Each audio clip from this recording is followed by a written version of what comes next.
It's March 4th, JLD here, and welcome to MSTR. Today in the Treasury Titans, nothing in this video is financial advice, but Bitcoin woke up today and it chose green. Currently up 4.46% in the last 24 hours. You know, it's hard to believe, but it's just great to see Bitcoin in the 70s again. I mean, if you asked me that a couple months ago, I'd be like, worst case scenario. But now, after what we've been through into the high 50s, 71,000 looks pretty nice because I think we know what this means. We've broken some support here. It's going higher, hopefully.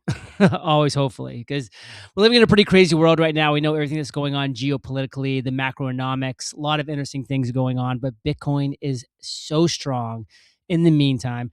And what's one reason why it's so strong? Well, because of this man, Michael Saylor, who says, I'm buying Bitcoin right now. Are you? And how is Michael Saylor buying Bitcoin? Well, it's something called Stretch, STRC. If you haven't heard of it yet, Stretch did, look at this insaneness, $1.99 million in volume. At the end of the day, I was really just rooting for that 200 million to happen. The volume didn't quite get there, but it did come pretty darn close. Of course, these are share counts, but the actual volume on amount of dollars was just under 200 million. So great job for Stretch. Absolutely crushed it. Bought well over 1,000 Bitcoin yesterday just with Stretch alone. Think about that.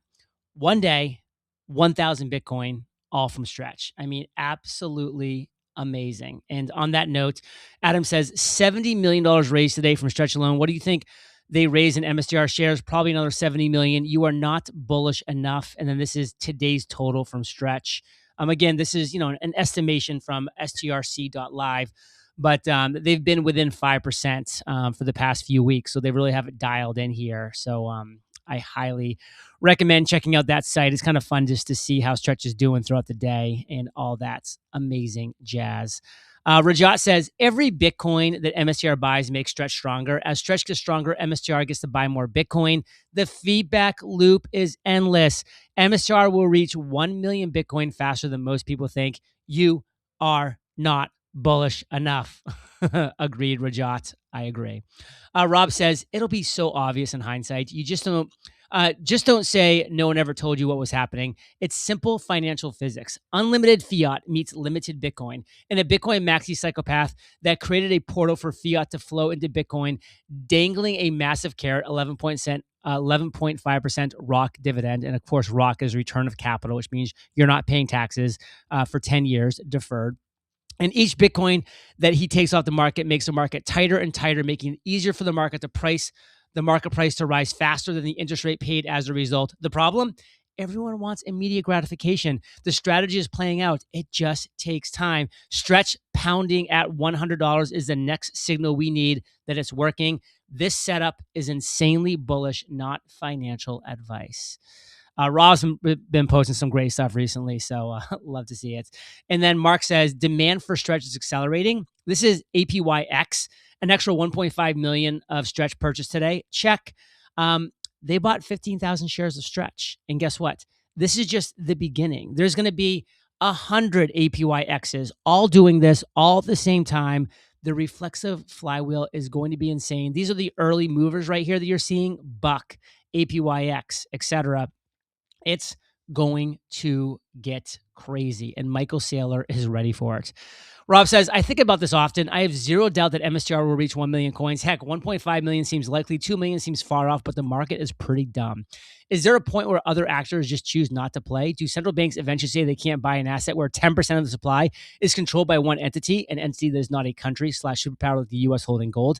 The concentration doesn't give Saylor more control over the blockchain, but it does introduce risk in other ways. And Rajat says, Saylor won the race to accumulate the most Bitcoin. Second place won't even be close. Rohan says, most people overestimate how much alpha they can squeeze from timing and underestimate how much wealth comes from waiting. And then Zink says, I am still getting comments from people waiting on a lower entry to buy Bitcoin, even though it dropped 50% within 4 months. Dangerous game. And I'll tell you, I recently got a hold of some extra cash. And I'll tell you, that cash sitting in my bank account as I was, thinking like, when is the best time for me to just dump all this into MSTR? Like it was so stressful because I just know with such certainty that MSTR is just this rocket ship that's about to take off, that Bitcoin is just about to take off.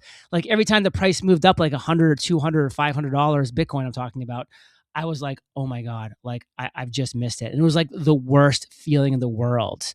That at one point it kind of wicked down to like 67.5, 68,000. And I'm like, I don't care if it goes down to 64,000 from this point. I just can't, I will never be able to live with myself if I see it go to 71, to 75, to 87, to 94, to 103, to 130, to 175. And I'm still sitting there just being like, just one more dip, please, just one more dip. So I luckily, and I'm so glad, I pulled the trigger at 67.5. And guess what? It did go lower. And I sat there saying, yep, I could have bought more shares because it just went lower. But it was like this feeling of calm of like, this is a great entry, JLD. Like just flip and relax. And I did. And now it's at 71. I would feel sick to my stomach, even though I have a massive amount of MSTR shares even before this purchase that I just made. So it obviously would have been very good for me to see the Bitcoin price go up no matter what. I would have been sick to my stomach right now being like, I totally missed a generational opportunity. And guess what? It might go back down to 67. It might go back down to 60. I have no idea. But I just know that I am so content with that decision. And I've just been doing nothing but rooting for Bitcoin going forward. That's where I want to be. I want to be just 100% rooting for Bitcoin, rooting for strategy, rooting for Michael Saylor, rooting for the bulls. And that's where I am. And that's where I want to be. So thank you to everybody out there, the bears, the FUD, all those crazy, crazy people that are waiting for, 39, 27. Thank you for driving the price down into the 60s. Because man, when I started buying MSTR in 2024, I never thought I'd be able to buy at these prices again. I literally never thought it was going to be possible. And the fact that I've been able to do so, I'm going to look back in 5, 10, 15 years and be like, I am so proud of myself for just making this happen because, extreme fear was real. It's still here. I mean, we're in extreme fear right now. Bitcoin, greed, and fear. It's extreme fear. It might today open up not so much if this price point stays around 71,000 or starts climbing higher, but extreme fear. And we've been in here for a long time, but I still was able to pull the trigger and really, really increase my holdings of MSTR and really drive my dollar cost average way down. And it just feels so good. And again, I don't care if it goes down to 65 or 60 because I know where it's going to be in 5 years, in 10 years, in 20 years. And that's the game that I'm playing. So Chris says, a lot of people criticize strategy for not having quote unquote cash flows. What they don't understand is that the cash flows are replaced with capital appreciation via Bitcoin.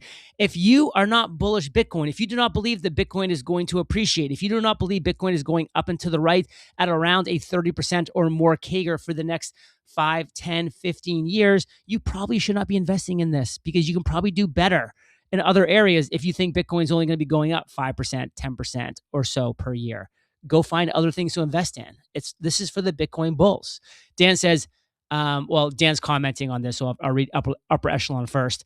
Expecting 3,000 Bitcoin from Stretch alone this week. MSTR sales to maintain amplification for an additional 3,500 Bitcoin.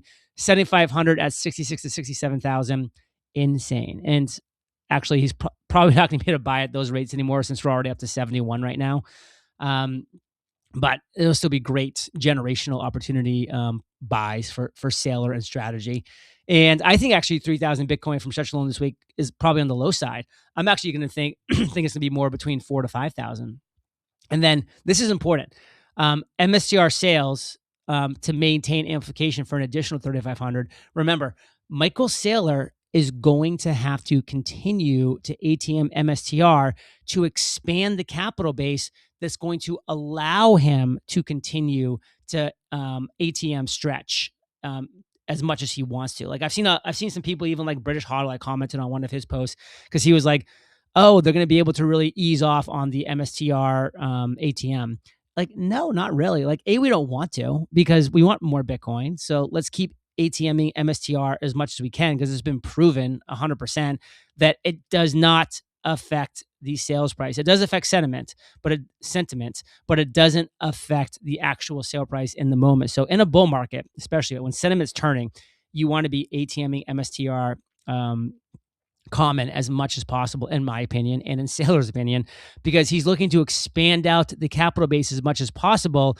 That's going to allow him to ATM stretch as much as possible. Otherwise, he's going to be limited in how much stretch he can ATM because you need to have a certain size of a capital base in order to keep your amplification and leverage ratios where they want them. So people need to understand the MSTR common ATMs going to continue. Michael Saylor is going to keep buying Bitcoin through that at an incredible rate, as well as through Stretch at an incredible rate, as long as Stretch is able to maintain his $100 peg, which it looks like it's going to do for the next 8 or 9 trading days for sure as it comes up to the snapshot date. Then it'll probably take a little bit of a dip, and then hopefully next month we get 12 days 12 trading days where we're able to ATM stretch, and maybe 13 days and 14 days. Again, the goal is to get to 20 plus because, there's typically around 20 trading days every month.